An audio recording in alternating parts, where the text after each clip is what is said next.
하나님의 말씀 보겠습니다. 하나님의 말씀은 마태복음 1장 18절로부터 25절까지의 말씀을 교독합니다. 신약성경 1페이지에 있습니다.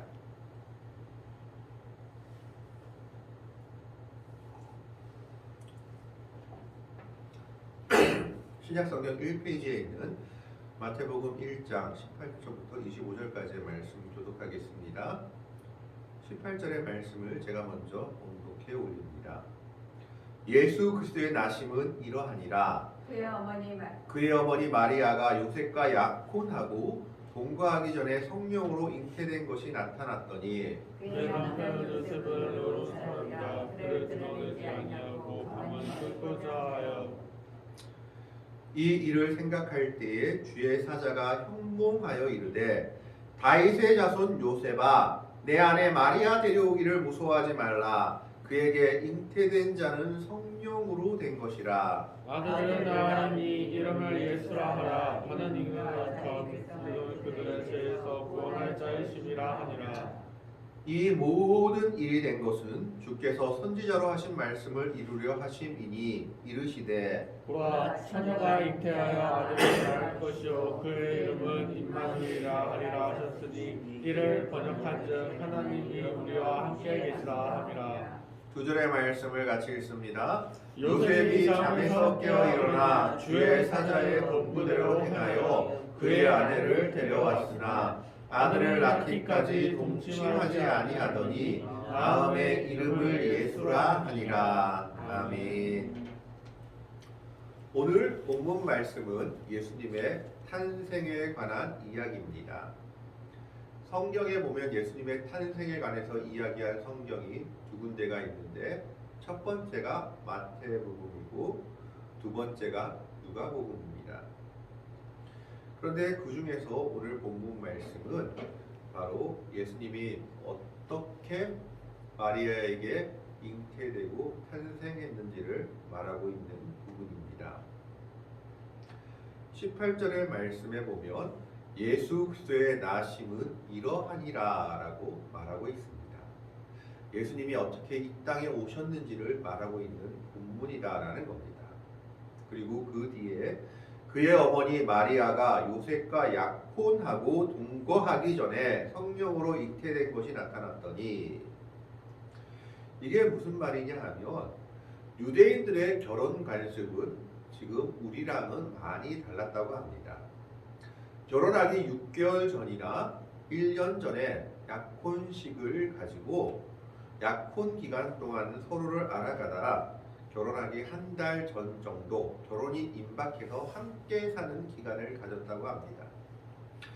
그래서 약혼하고 동거하기 전이라는 것은 이제 동거할 때가 얼마 남지 않았고 결혼하기 얼마 남지 않은 시간이었다라는 겁니다. 약혼하고 나서 약혼의 기간을 지내고 이제 결혼하려고 동거하려고 하는 그 시기가 임박한 때에 바로 마리아가 성령으로 잉태했던 겁니다. 예수님의 나심에 대해서 가장 중요한 부분 중에 하나, 바로 성령으로 잉태했다라는 말씀이 나오고 있는 겁니다. 18절 말씀에 보면 성령으로 잉태된 것이 나타났더니 20절 말씀에 천사가 요셉에게 뭐라고 현몽했느냐? 그에게 잉태된 자는 성령으로 된 것이다 라고 얘기하고 있습니다. 성령은 하나님이십니다. 즉 하나님께서 마리아를 잉태하게 하셨다라는 것을 말하고 있습니다. 기독교 역사에서 가장 많이 공격받은 부분 중에 하나가 바로 이 성령 잉태설입니다. 그래서 예수님이 마리아에게 성령으로 잉태했다라는 이것에 대해서 여러 신학자들도 세 가지 정도의 입장을 지니고 있습니다. 첫 번째 입장을 지니고 있는 신학자들은 약간 자유주의 신학자나 급진적인 신학자들로 어떤 입장을 지니고 있냐 하면 예수님의 성령 잉태설은 그리스 로마 신화와 마찬가지로 하나의 신화 형식이다. 선하다라고 생각하는 사람들입니다. 제우스가 여러 가지 모습으로 변해서 지상의 사람들과 관계를 맺고 헤라클레스를 낳았다라고 써져 있는 신화처럼 이것도 역시 그저 신화적인 것이지 사실적인 것이 아니다라고 주장하는 신학자들이 있습니다. 두 번째로 주장하는 사람들은 시바이처 박사와 같은 사람들인데, 사실 예수님은 요셉의 아들인데 후에 예수님을 메시아로 각색하거나 메시아로 인정하기 위해서 이런 부분들이 더해졌다라고 주장하는 사람들입니다. 즉 예수님을 메시아로 말하기 위해서 요셉의 아들임에도 불구하고 성령으로 잉태했다라고 성경을 기록했다라고 주장하는 사람들입니다. 그래서 시바이처 박사에 대해서는 복음주의에 대해서도 복음주의 학자들이 많은 의문을 표하고 있죠. 정말 놀라운 일을 행했지만 그의 신학을 가만히 살펴보면 예수님을 과연 구원자로 인정하고 있는 것인가 하는 의문을 가지고 있는 겁니다. 이런 사람들이 있었습니다. 선하라고 주장하는 신학자들, 두 번째는 요셉의 아들이지만 각색되었다라고 주장하는 신학자들이 있습니다. 세 번째는 말씀을 그대로 받아들여서 하나님의 역사로 인정하는 사람들입니다. 성령으로 잉태되었고 인간적인 개입은 전혀 없었다고 주장하는 사람들이 바로 복음주의 신학자들이요, 종교개혁을 일으켰던 칼빈과 같은 신학자들, 루터와 같은 신학자들이 주장하는 겁니다. 오늘 우리는 여기서 과연 어떤 입장을 취해야 될까요? 예수님이 다른 사람들의 주장처럼 신하라든지 요셉의 아들이지만 각색되었다라고 만약 주장하는 신학을 따르게 된다면 예수님은 결코 우리의 중보자가 될 수도 구원자가 될 수도 없습니다. 죄를 지은 인간, 연약한 인간이 사단의 시험을 이길 수도 없고 이미 죄된 인간이 다른 죄 있는 인간을 용서할 수도 없고 구원할 수도 없기 때문입니다. 시편에서 다윗은 이미 이렇게 얘기했습니다. 내 모친이 죄 중에서 나를 잉태하였다. 사람은 태어나는 그 순간부터 죄악 가운데 태어나게 되어 있는데, 그렇게 된다면 예수님이 결코 우리의 구원자가 될 수 없다라는 겁니다. 그렇기 때문에 예수님이 성령으로 마리아에게 잉태되었다라는 사실은 오늘날 우리가 결코 놓치지 말아야 할 사실 중에 하나입니다. 세상은 지금도 이것을 공격하고 예수님은 성령으로 잉태된 것이 아니다라고 주장하는 사람들이 많이 있습니다. 그러나 성경에서 확실히 말하는 것은 예수님은 성령으로 잉태된 것이었다라는 겁니다. 하나님께서 마리아에게서 그 몸을 빌려 예수님, 하나님의 아들 독생자이신 성자 하나님인 예수님이 마리아의 몸에서 태어나게 하셨다라는 겁니다. 거기에는 어떤 인간적인 개입이나 계획도 없었습니다. 오직 하나님의 계획만, 하나님의 섭리만이 있었던 겁니다. 우리는 그것을 분명히 고백해야 합니다. 그래서 사도신경에도 분명히 고백하고 있지 않습니까? 그는 성령으로 잉태되어 동정녀 마리아에게서 나시고, 동정녀라는 말은 남자를 알지 못하는 여인이라는 뜻입니다. 어쨌든 성령으로 마리아가 잉태한 것을 요셉이 알게 되었습니다. 그래서 19절 말씀에 그의 남편 요셉은 의로운 사람이다. 여기서 의로운 사람이라고 말하는 것은 죄를 용납해 주는 것이 아니라 깊게 생각하고 행동하는 사람이라는 뜻으로 보여집니다. 그래서 그를 드러내지 아니하고 가만히 끊고자 하여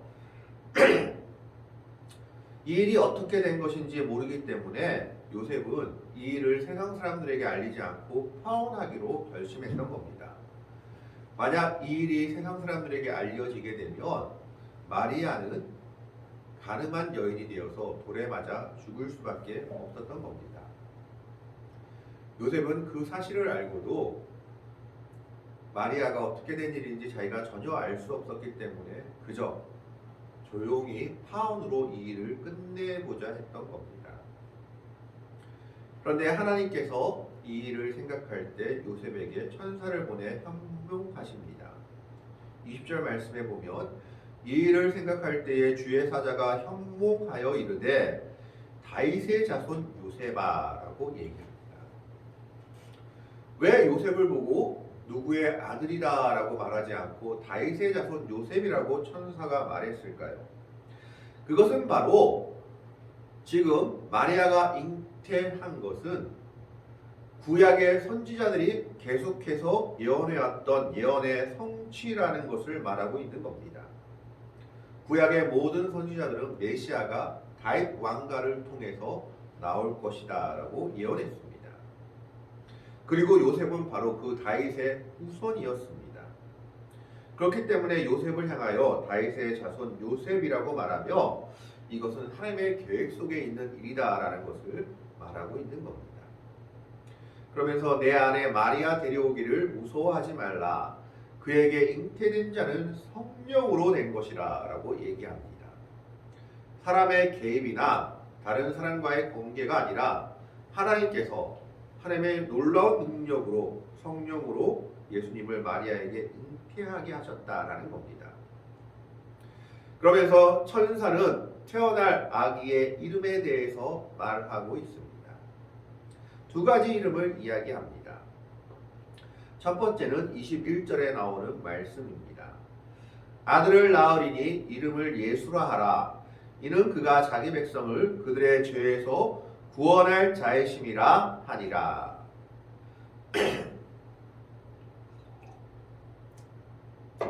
사실 이 당시 예수라는 이름은 우리가 흔히 말하는 영희, 철수와 같이 유대인들 사이에서는 가장 흔한 이름 중에 하나였습니다.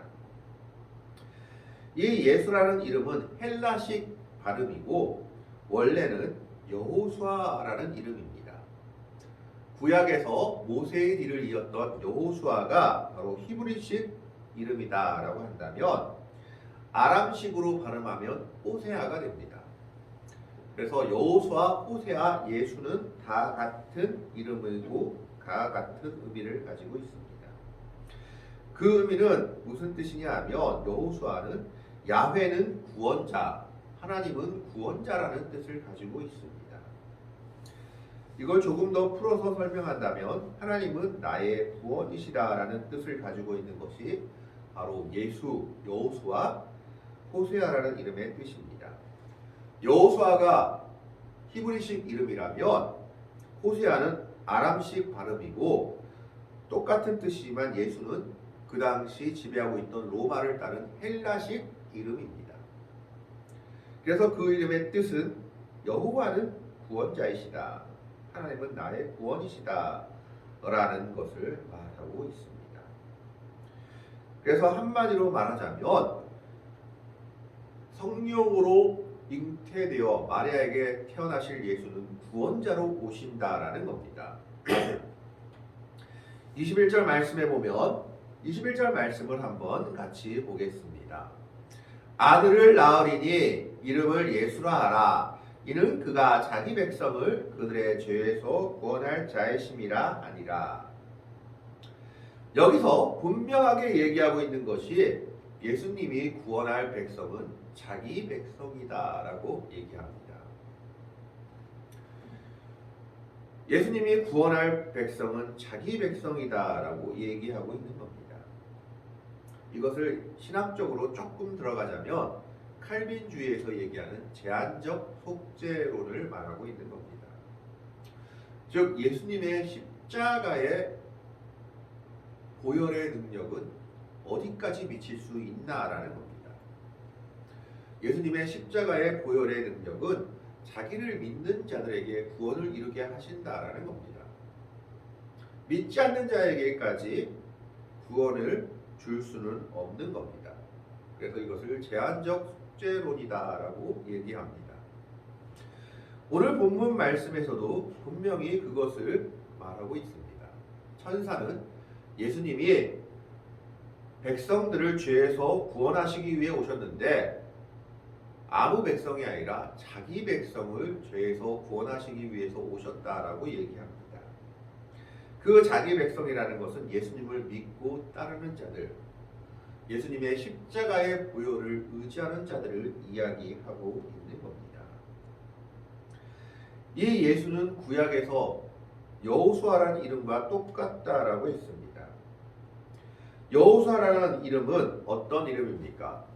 여호수아는 모세가 죽은 뒤에 모세의 뒤를 이어 이스라엘 백성의 지도자가 되어 하나님의 약속하신 가나안 땅을 밟게 해준 사람입니다. 그러면 모세는 또한 어떤 사람입니까? 모세는 이스라엘 백성들이 애굽에서 400년 동안 종살이 하던 것을 하나님의 능력으로 해방시키고 애굽을 탈출하게 하시고 이스라엘 백성들에게 자유를 주고 가나안 땅을 향해 걸어가게 만들 수 있도록 이끄는 장본인이 바로 모세입니다. 모세라는 이름의 뜻은 건져내었다라는 뜻을 가지고 있습니다. 물에서 건져내었다라는 뜻을 가지고 있는 것이 모세였고 그 뒤를 이은 여호수아는 하나님은 구원이시다라는 뜻을 가지고 있고 하나님의 백성인 이스라엘 백성들을 하나님의 약속의 땅인 가나안 땅으로 이끌어갔습니다. 바로 이 둘을 합친 모습이 바로 예수 그리스도의 모습이다라는 겁니다. 예수님은 하나님의 백성들을 죄에서부터 구원하실 뿐만 아니라 모세가 죄의 요람인 애굽을 이스라엘 백성들이 탈출하게 한 것처럼 그 이름을 의지하는 자들에게 바로 죄에서 탈출하게 하고 죄에서 구원받게 하실 뿐만 아니라 그 이름을 믿는 자들에게는 여호수아가 이스라엘 백성들을 가나안 땅으로 이끌은 것처럼 하나님의 백성들을 하나님의 나라로 하나님의 천국으로 이끌어갈 이름이 바로 예수라는 이름이다라는 겁니다. 바로 예수라는 이름에는 그 의미가 담겨져 있습니다. 예수라는 이름에는 바로 우리를 죄에서 구원해 주실 뿐만 아니라 그 죄에서 구원해 주신 그 은혜로 말미암아 하나님의 약속에 있는 하나님의 나라로 우리를 이끌어가 주실 이름, 그 이름이 바로 예수라는 겁니다. 그래서 사도행전 4장 12절에는 이렇게 얘기합니다. 천하 인간 중에 다른 이름을 우리에게 주신 일이 없음이라. 예수라는 이름 외에는 어떤 이름도 이 일을 이룰 수가 없다라는 겁니다. 그것이 성탄을 맞는 우리들이 기억해야 될 예수의 이름의 의미입니다. 예수는 우리를 죄에서 자기 백성을 죄에서 구원해 주실 뿐만 아니라 하나님의 나라로 이끌어갈 이름이 바로 예수이십니다. 그렇다면 두 번째 이름은 무엇일까요? 22절, 23절에 나와 있습니다. 22절에 보면 이 모든 일이 된 것은 주께서 선지자로 하신 말씀을 이루려 하심이니 이르시되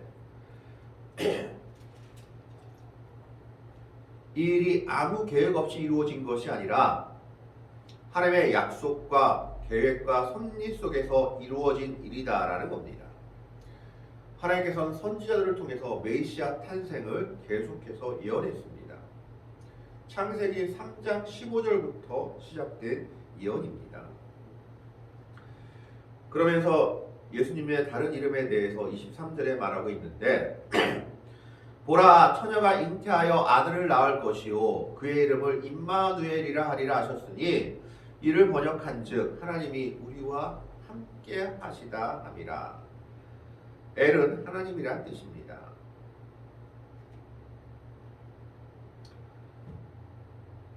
임마누엘을 바로 우리와 함께 하시는 하나님이란 뜻을 가지고 있습니다.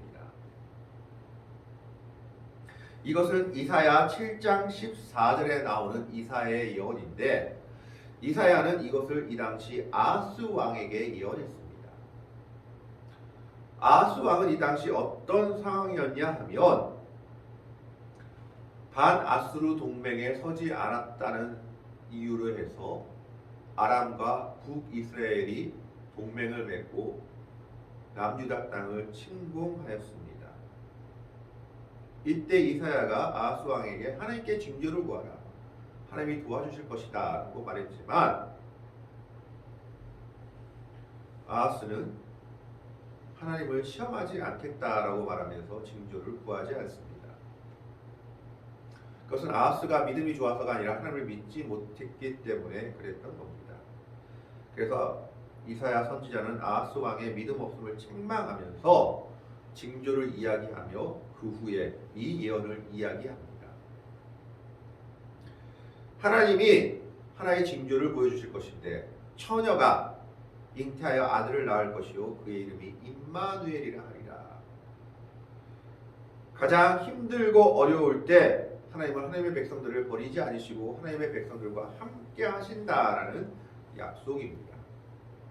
이것은 아하스 왕 때에만 약속하신 것이 아니라 히스기야 왕 때 가장 힘들었을 때 아수르가 침공해서 3년간 남유다 나라가 아수르 왕의 침공에 시달렸을 때도 그들에게 주시는 위로의 말씀이요 예언이었던 것입니다. 그래서 하나님의 아들의 두 번째 이름은 임마누엘입니다. 임마누엘은 하나님이 우리와 함께 하신다라는 뜻을 가지고 있습니다. 가장 고통의 순간에도 하나님은 하나님의 백성들을 잊지 않으시고 하나님의 백성들과 함께하고 계신다라는 것을 이 징조를 통해서 말씀하고 있는 겁니다. 예수님의 탄생 당시에도 이스라엘 백성들, 유다 백성들은 가장 고난의 길을 걸어가고 있었습니다. 400년 동안 나라 없이 살아왔고 로마의 지배 아래 여러 가지 서름을 받으며 살아왔던 것이 이 당시 유대인들의 모습이었습니다. 그러나 하나님께서는 그 고난의 순간에 메시아이신 예수님을 유대 땅에 보내주심으로 말미암아 분명하게 말씀하고 있는 겁니다. 하나님은 너희들을 잊지 않았고 언제나 너희들과 함께하고 있다라는 것을 말하고 있는 겁니다. 그래서 예수님의 이름은 두 가지 이름을 가지고 있습니다. 하나는 예수, 자기 백성을 죄에서 구원할 자. 죄에서 구원하실 뿐만 아니라 하나님의 나라로 인도하실 그 이름 예수라는 겁니다. 두 번째 이름은 임마누엘입니다. 임마누엘의 뜻은 하나님은 우리와 함께 하신다라는 뜻을 가지고 있습니다. 아무리 힘들고 어려운 순간이랄지라도 하나님은 결코 하나님의 백성들을 버리지 않으시고 그들과 함께 하신다라는 것을 말하고 있는 겁니다. 예수님은 이스라엘 백성들에게 예수님의 탄생을 통해서 예수님의 탄생을 통해서 하나님께서 이스라엘 백성들을 잊지 않으시고 그들과 지금도 함께 동행하고 계심을 말하고 있는 겁니다. 이것이 예수 이름의 의미입니다.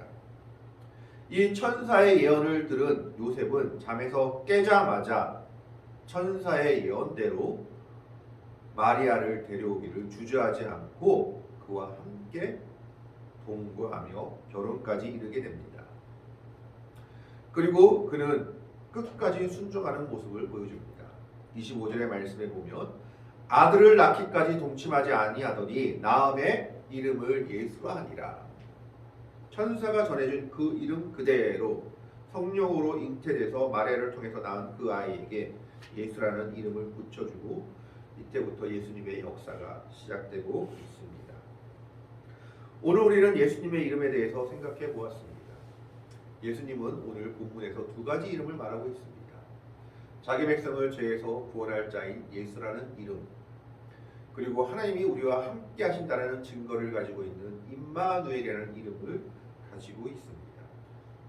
이것은 하나님께서 오늘 우리에게 보여주시는 약속이요 사랑입니다. 하나님은 하나님의 백성들을 결코 내버려 두지 않으시며 언제나 함께 하시며 죄에서 구원하실 뿐만 아니라 예수를 통해서 하나님의 나라로 이끌어 가실 것임을 말하고 있습니다. 이것이 예수 이름에 담긴 의미요 은혜요 사랑입니다.